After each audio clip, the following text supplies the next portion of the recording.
They found him hanging in his garage, eyes wide open, a half-empty bottle of whiskey on the ground, and a note that read, "She deserves better." But what if I told you that the man who wrote those words never actually touched that pen? And what if the person who orchestrated it all wore a white collar and preached forgiveness every Sunday morning? To the congregation of St. Luke's Chapel in Willow Creek, Reverend David Turner was a beacon of light, a gentle voice, a warm smile, and hands that blessed babies and buried the dead. His sermons stirred hearts. People often said God had chosen him, but they didn't know what God he served behind closed doors. Enter Elena Bradford, 34, quiet, bruised not just in skin but in soul. Married to Mark Bradford, a well-off contractor with a temper as short as a matchstick. Elena sat alone at the back pews every Sunday, her face hidden behind dark sunglasses. When Reverend Turner noticed the pattern of her silence and swelling cheekbones, he extended what appeared to be a hand of grace. Elena confided in him.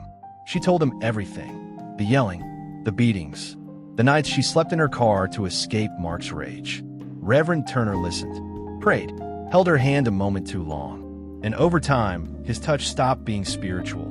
That's how it started, an affair under the cross. By day, David preached against sin. By night, he whispered promises of freedom and love into Elena's ears. He told her God was merciful, that love was the greatest commandment, even if it meant breaking a few rules to reach it. Elena, desperate for escape, found herself tangled in a romance that felt like salvation. She believed David when he said they were meant to be, but as their affair grew darker, so did David's intentions. One night, Elena told David that Mark had started therapy, that maybe, just maybe, things were changing. David's tone shifted. "He'll never change," he said, "and he'll never let you go." A week later, Mark was dead. The police arrived at the Bradford's home after a neighbor reported a loud thud and screaming. Mark's body was found hanging in the garage. A suicide note sat on the workbench. It read, "I couldn't live with what I've done to her. She deserves better. I hope God forgives me." The town mourned. The case closed quickly. An open and shut suicide, abuse, guilt, and final repentance. But something didn't sit right with Detective Carla Jensen. She was new to Willow Creek, didn't know much about church politics, but she did know human behavior. And the note? Too polished, too convenient. So she dug. Phone records showed frequent late-night calls between Elena and Reverend Turner. Texts that read, "Soon, my love, and we'll be free." Still, nothing concrete, until a local barista came forward. She told the detective she'd seen Reverend Turner at Elena's house 2 days before Mark's death. He had been carrying a small duffel bag. She remembered because it had a white embroidered dove on it, just like the one Reverend Turner used at church baptisms. Inside that bag, forensics later found a pair of black gloves, a bottle of sleeping pills, and, most damning, a second suicide note. The handwriting was an exact match to the one found at the scene. When confronted, Elena broke down. Tears streamed down her face as she confessed that David had written the note, that he told her if Mark was out of the way, they could finally be together without fear, that she didn't know he would go that far. "I thought he'd just help me leave," she sobbed. "Not kill him." But Reverend Turner denied everything. Cool, calm, righteous. He claimed Elena was obsessed with him, that she was delusional, that she forged the texts and faked the affair. The town split in two, those who believed in their holy shepherd, and those who believed in the woman with scars no one could deny. The courtroom was packed. Elena testified, so did the barista. And when forensic handwriting analysis confirmed that both suicide notes were written by Reverend Turner, the mask finally cracked. His private laptop revealed journal entries, dark, disturbing thoughts about cleansing the ungodly and sacrificing sinners to set the innocent free. He'd convinced himself that murder was ministry. The jury deliberated for only 4 hours. Guilty of first-degree murder, conspiracy, and obstruction of justice. Elena moved out of town. She testified in exchange for a reduced sentence, 2 years of probation and mandatory counseling. Many saw her as a victim manipulated by a man who used faith as a weapon. Reverend Turner was sentenced to life without parole. But the chilling part? In his final statement, he smiled and said, "God's work isn't done." This case serves as a haunting reminder. Evil doesn't always come dressed in shadows. Sometimes it stands in the pulpit, quoting scripture and wearing a smile. We must never confuse position with purity or charisma with character. 6 months after Reverend Turner's sentencing, Detective Jensen received a letter. No return address, just a single line inside. She wasn't the first, and she won't be the last. Carla reopened the files, the journals, the call logs. She reviewed every sermon Reverend Turner ever gave that was recorded online, each time listening with new ears. What once sounded like divine poetry now reeked of cryptic messages, twisted teachings about sacrifice, obedience, and righteousness, and always purity through fire. She made a call to the state penitentiary, requested an interview with Turner. He declined, but a week later, a package arrived at the precinct. No note, just a flash drive. Its contents? A folder labeled The Chosen. Inside, photos, names, addresses, women, all women, some local, some from Turner's past churches in different towns across 3 states. Many of them had filed domestic violence reports. Others had gone missing. And one, Sarah Milton, had died by apparent suicide in 2018. In her garage, just like Mark Bradford, Carla drove 3 hours to Sarah Milton's hometown, a sleepy little place called Ridgewater. Sarah's case had been wrapped quickly. Found hanging, no signs of foul play, a note that read, "I'm tired of being afraid." But her sister, Andrea, was still there. When Carla showed up, Andrea broke down before she even opened her mouth. "I knew something wasn't right," she whispered. Sarah had started going to church again, said she met a pastor who understood her pain, said he was helping her. Reverend Turner. Back then, he went by Pastor Dave. Andrea handed Carla an old notebook Sarah had kept, private entries. And in them were references to Pastor D, the secret sessions, and her fear that he's watching me even when I'm home. There were also disturbing parallels. Sarah believed someone had been in her house while she was out. Once, she came home to find her pet dog locked in the garage, trembling. Detective Jensen knew she was looking at a serial predator hiding in holy robes. Back in Willow Creek, Carla traced the women on the flash drive. Of the 12, 4 were alive and willing to talk. 2 had restraining orders against church leaders from previous congregations. 3 were listed as missing, cold cases. And 3 were dead. Every single woman had something in common: abusive relationships, vulnerability, and somehow, contact with Reverend Turner under the guise of spiritual counseling. He targeted the broken, and he made them dependent. Carla went back to interview Elena. Now living under a new name, working in a diner, she was visibly shaken by the revelations. And she said something that stopped Carla cold. "He told me I was his angel of mercy, that if anything happened to him, I had to carry on the work." "What work?" Carla asked. Elena looked down. He said, "There are more men who don't deserve to keep breathing, more women who need saving." Carla's blood ran cold. "What exactly did he ask you to do?" Elena didn't answer. But 2 days later, she disappeared. Carla issued a bolo for Elena under her birth name. Her car was found abandoned at a rest stop 2 states away. But in the trunk, another duffel bag. Inside, gloves, rope, a Bible with Turner's personal inscription, and a new name written on the first page. James Henley, a man with a sealed record of domestic abuse. A man who lived 30 miles from one of Turner's old churches. The police arrived at his home just in time. Elena was there. Opened her purse, tearful, shaking. She dropped everything when she saw the red and blue lights. "I didn't do anything," she said. Not yet. Elena was arrested for attempted conspiracy to commit murder. Back at the prison, Carla demanded another interview with Turner. This time, he agreed. She stared at him across the table. "You groomed her," she said, "just like the others." He leaned forward, eyes gleaming. "I saved her." Carla's fists clenched. "You used God to justify your own sickness." Turner smiled. "I didn't use God. I am God's instrument. And when I'm gone, others will carry on. You can't stop the righteous." "Righteous?" she snapped. You're a coward who hides behind scripture. He tilted his head. Maybe, or maybe, Detective Jensen, you just don't like what justice looks like when it doesn't come from the badge. There's a reason wolves wear sheep's clothing. Because sometimes the most dangerous monsters don't lurk in shadows. They stand in pulpits, hold your hand while you cry, and whisper salvation into ears desperate for hope. Evil doesn't always announce itself. Sometimes it offers to pray with you.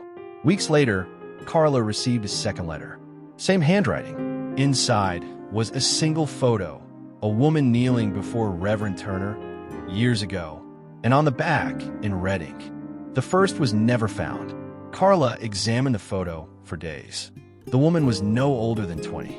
Blonde hair in a loose braid, eyes looking up at Reverend Turner like he was the Messiah. The picture looked dated early 2000s, maybe late 90s. Turner looked younger, but the same smug, self-righteous grin stretched across his face. Carla called the Department of Corrections. Has Turner had any visitors since his incarceration? Only one, the clerk replied. A woman named Rachel Tennyson. Came to see him twice. No contact allowed. Both visits lasted under 30 minutes. Carla ran the name. It didn't match the woman in the photo, but digging deeper led her to an address, an assisted living facility in Elm Springs. It wasn't a young woman. It was an elderly one. Rachel Tennyson was David Turner's mother. The facility was quiet, muted, smelled like antiseptic and sadness. Carla sat across from the frail woman, her once sharp features now softened by age and time. When Carla showed her the photo, Rachel flinched. I thought he burned that, she whispered. Who is she? Carla asked gently. Rachel hesitated, then closed her eyes. Her name was Hannah Lee. She was the beginning. Carla leaned in. He was just 19. Rachel continued, voice shaking. She came to our church. Her father was abusive. David offered to counsel her. They spent a lot of time together alone. What happened to her? Carla asked. Rachel's hands trembled. She went missing. In 1998, they never found her body. Carla's heart dropped. Did he kill her? Rachel looked away. I found her necklace in his sock drawer. Carla flew to Millbury County, where Hannah Lee had vanished nearly 27 years ago. She met with Sheriff Don Havers, who'd worked the case back then. She was a good kid, he said. Bounced between foster homes. Started going to David's church. We knew something was off, but there wasn't enough to charge anyone. Did anyone question Turner? Carla asked. Sure, Havers replied. But he was the pastor's son. Untouchable. Had an alibi. Said he'd drop her off after youth group. Any leads?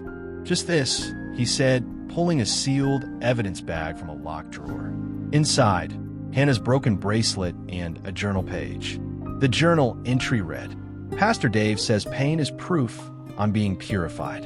I'm scared, but he says love can hurt. Rachel Tennyson called Carla later that night. I know where she is, she whispered. Carla met her the next morning at the edge of an old wooded area behind the church where David first preached as a teenager. He used to play here, Rachel murmured, pointing to a rusted swing set. Then she pointed to a grove of pine trees. He told me once, if anyone ever found the truth, it would be beneath the cross of silence. They walked in silence for 20 minutes before Rachel stopped. There, leaning against an old tree, was a makeshift wooden cross. Weathered, rotten, covered in moss. Beneath it, fresh-turned soil. Forensics confirmed it. Skeletal remains, jewelry matching Hannah Lee, and scraps of fabric with youth ministry logos. She'd been there for 27 years. Carla returned to the prison one final time. Turner was thinner, older, but his eyes still burned with twisted conviction. I found her, Carla said simply. His face didn't flinch. I buried her with mercy, he said. She wanted to be free. I gave her peace. You killed a teenage girl. She was broken. I saved her from a lifetime of suffering, just like the others. Don't you see? I'm the answer to their prayers. Carla's voice trembled with disgust. You're not a shepherd. You're a slaughterer. He smirked. You've only scratched the surface, detective. With Hannah's remains recovered and identified, the cold case turned into a storm. David Turner was formally charged with the 1998 murder of Hannah Lee. Multiple women across states came forward, now emboldened. Stories of fear, manipulation, coerced relationships, and spiritual abuse poured in. Turner wasn't just a murderer. He was a cult leader in a clerical collar. His trial was swift. Another conviction, another life sentence. But this time, no smug grin, just silence. For the first time, Turner had nothing to say. Evil thrives in silence. It feeds on secrets, and sometimes it wears the mask of holiness so perfectly that even the wounded kneel before it. But no mask lasts forever. Eventually, the truth always rises from the grave. 3 weeks after the trial, a package arrived at Detective Jensen's home. No name, no return address. Inside, a photograph of a young boy, about 7, sitting on a church pew next to Reverend Turner. On the back, a note in childlike handwriting. He said, "I was next." Carla traced the image through church archives, filtering every photo from Turner's past congregations. Then, in a dusty folder from a 2005 summer retreat at Trinity Hills Ministry, she found it, the original image. Captioned, "Vacation Bible Camp, David with Jonah Fields, age 7. Jonah Fields. She ran the name. No records. No school enrollment after 2006. No medical history. No forwarding address. No police reports. No death certificate. It was like the boy had vanished into thin air. Carla felt the chill in her bones. Jonah wasn't just missing. He'd been erased. Through relentless digging, Carla finally located someone who once knew the Fields family. An elderly neighbor from the neighborhood Turner briefly lived in. They were quiet, she said. The mother, Amanda, she was so proud of Jonah, said he was smart, kind, sensitive. And the father? She looked away, mean as a snake. The woman gave Carla Amanda Fields' old address. What was once a cheerful suburban home was now a condemned building. The trail was cold, but Carla didn't give up. After weeks of tracing welfare records and old P.O. boxes, she found Amanda Fields, living under a new name, Amanda Cole, working as a night janitor in a nursing home 2 states away. When Carla showed her the photo, Amanda broke. She collapsed into the chair, sobbing uncontrollably. "I tried to protect him. I tried." Amanda's story came out in broken pieces. In 2005, she joined Turner's church. Her husband, Robert Fields, was abusive. Turner seemed like salvation, kind, compassionate, attentive. He offered counseling. He prayed over her bruises.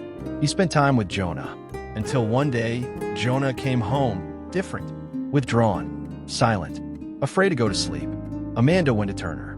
He brushed it off, said Jonah was just sensitive to the spirits and needed spiritual guidance. A month later, Robert Fields disappeared. Turner told Amanda it was a miracle, that God had removed her burden. But then, Jonah disappeared too.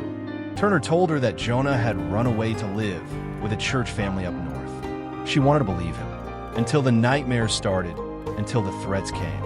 "If you speak, you'll never see the light again." Amanda remembered something. A remote cabin Turner took Jonah to once, a spiritual retreat. She gave Carla directions, buried deep in the green pine forests. Carla and a team of investigators trekked through the overgrowth. After 3 miles, they found it, a dilapidated, forgotten wooden shack. The door was rotted. The air smelled like dust and despair. Inside, moldy mattresses, empty food cans, a rusted crucifix nailed to the wall, and under a loose floorboard, a small tin box. Inside, drawings, stick figures, a boy, a man in a robe, a house in flames, and a final image, black scribbles surrounding a child curled in a corner, and a single name etched in shaky handwriting, Jonah. The drawings were submitted to behavioral analysts. Combined with Amanda's testimony and Turner's history, they painted a devastating picture. Turner hadn't just preyed on women. He had abused and indoctrinated children. Jonah, it seemed, had been the first of many. Further investigation uncovered multiple payoffs from Turner's ministry fund, charity grants sent to silenced mothers, private missions that covered for retreats where children were taken for healing. It wasn't just murder. It wasn't just manipulation. It was ritual abuse cloaked in divinity. Carla confronted Turner one last time. She slid the tin box across the table. He looked at it.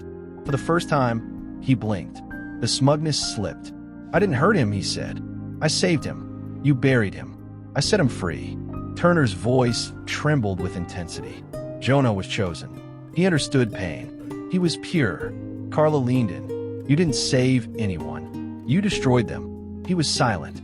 The final nail came when the remains of a young boy, approximately 7, were discovered behind the cabin, buried beneath a wooden carving of a lamb. DNA confirmed it.